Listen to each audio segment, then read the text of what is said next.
원내대표 수왕진입니다. 대구 경북 민심이 요동치고 있습니다. 철옹성처럼 여겨졌던 대구 경북 국민의힘 지지율이 일주일 만에 10%포인트 가까이 하락했습니다. 공천이 곧 당선이라는 오만한 일당 독점 구도, 그리고 그 안주함 속에서 지역 민생을 소홀히 했던 기득권 정치에 대한 심판의 전조입니다. 가장 보수적인 지역에서조차 이대로는 안 된다는 변화의 열망이 분출하고 있습니다. 국민은 이제 특정 정당에 의한 강요된 선택이 아니라 다채로운 목소리를 온전히 담아낼 새로운 정치적 그릇을 원하고 있습니다. 이 역동적인 민심의 흐름을 수용할 수 있는 유일한 길은 바로 표의 등가성을 보장하고 민의를 온전히 반영할 선거제 개혁뿐입니다. 개혁진보 4당과 시민사회가 제시한 정개특위 처리 시한 3월 31일까지 단 일주일이 남았습니다. 어제 열린 정개특위 소위에서는 중대선거구제 도입과 비례대표 의석 비율 등 선거제 개편을 둘러싼 이견만 확인한 채 어떠한 실질적인 진전도 이루지 못했습니다. 우려했던 바와 같이 이대로라면 정개특위 논의는 지연의 지연을 거듭하다 졸속 누더기 합으로 간판을 내릴지 모릅니다. 이번 정개특위는 개원 이래 571일 만에 구성함으로써 역대 가장 늦은 출발을 하였습니다. 그간 지방선거일로부터 평균 478일을 앞두고 정개특위를 구성해왔던 것에 비해 이번에는 겨우 163일을 앞두고 구성한 것입니다. 이렇게 늦장 출발한 것도 모자라 특위 가동을 차일피일 미루다가 선거를 2달 반 남긴 지난 3월 19일 처음으로 관련 법안을 상정했습니다. 전형적인 기득권 양당의 시간 끌기 수법입니다. 시간을 핑계로 헌법 불합치 결정이 난 선거구 획정을 조정하는 수준으로 특위 활동을 마무리할 것이라는 우려가 나오는 이유입니다. 민주당에서는 정개특위 회의가 열리지 않더라도 특위 간사와 원내수석이 참여하는 2+2 협의와 비공개 간담회 등을 통해 논의를 해나갈 예정이라고 말합니다. 만약 최대한 속도를 내겠다는 것이 진심이라면 이번 달 말까지의 정개특위 로드맵을 정확히 제시하십시오. 개혁진보 4당과 광장시민사회 5대 요구안을 테이블 위에 올려 공개적으로 논의 의결하십시오. 개혁은 거대 양당의 손익계산서가 아니라 국민의 명령서로 이루어져야 합니다. 조국혁신당은 국민과 함께 마지막 1분 1초까지 정치개혁 골든타임을 사수하겠습니다. 감사합니다. 네, 다음은 김준형 정책위 의장님의 현안 발언 있겠습니다. 조희대 대법원장 문제 더 이상 미룰 수 없는 문제입니다. 조희대 씨는 사법부의 정치적 중립 의무를 스스로 무너뜨렸고 재판의 공정성과 절차적 정당성을 망가뜨렸습니다. 재판은 오직 공정성으로 평가받아야 합니다.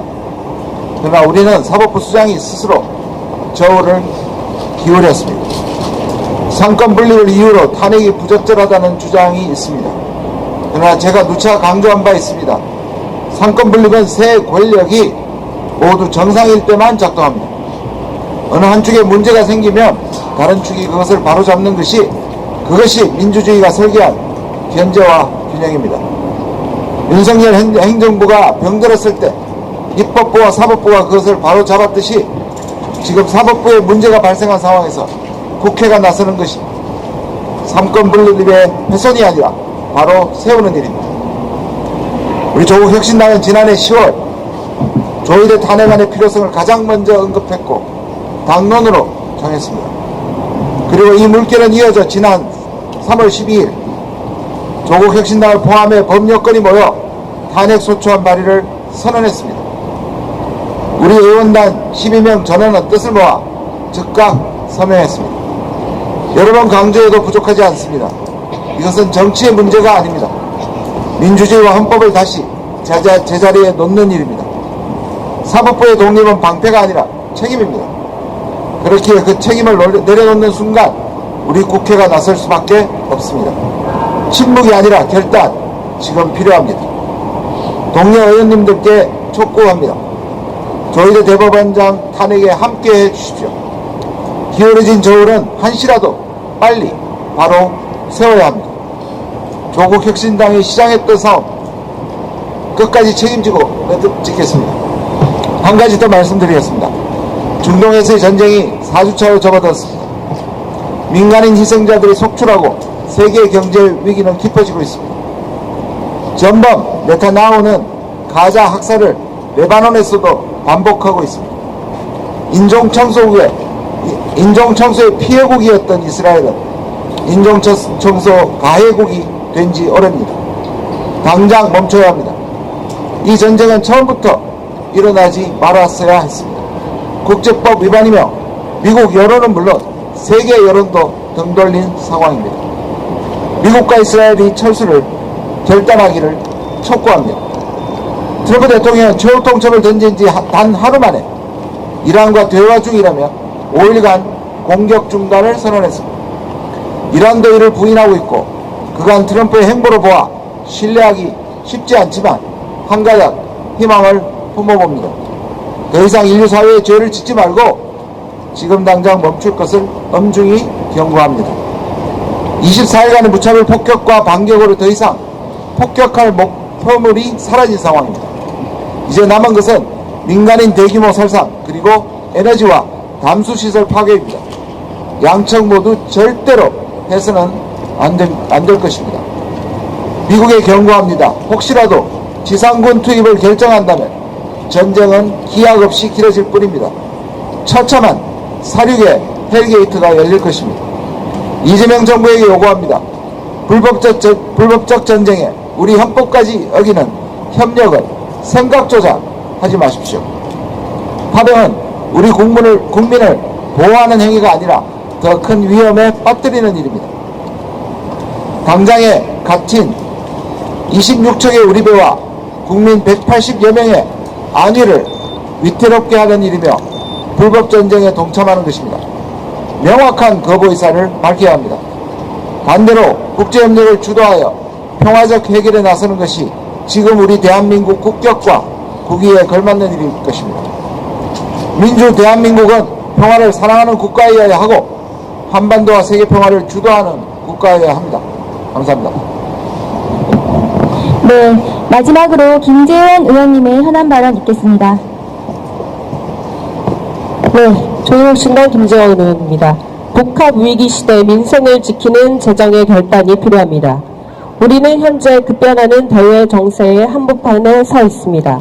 중동 정세 불안, 글로벌 공급망 재편, 고금리 기조의 장기화까지 복합 위기가 동시에 작동하며 우리 경제와 민생을 압박하고 있습니다.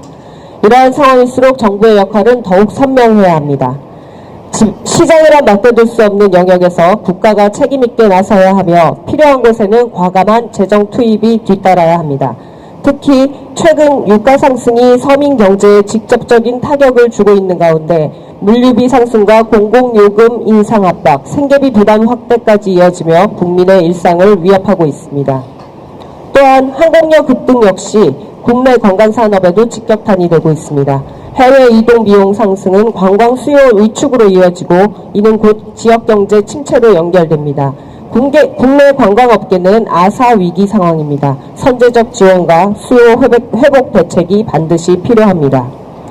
이제는 버티기를 요구할 것이 아니라 에너지 사태로 인한 모든 비용 부담을 실질적으로 완화할 민생 지원책을 마련해야 할 때입니다.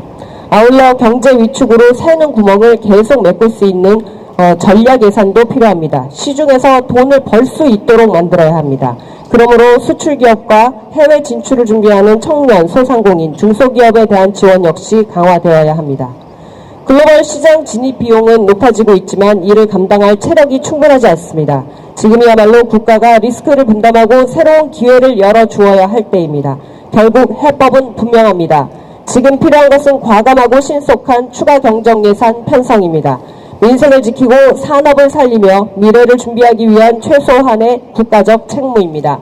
정보는 더 이상 늦추지 말고 현실을 직시해야 합니다. 조국혁신당은 민생을 위한 책임있는 재정 확대에 앞장서겠습니다. 감사합니다. 네, 이상으로 조국혁신당 공개의원총회를 마치겠습니다. 감사합니다.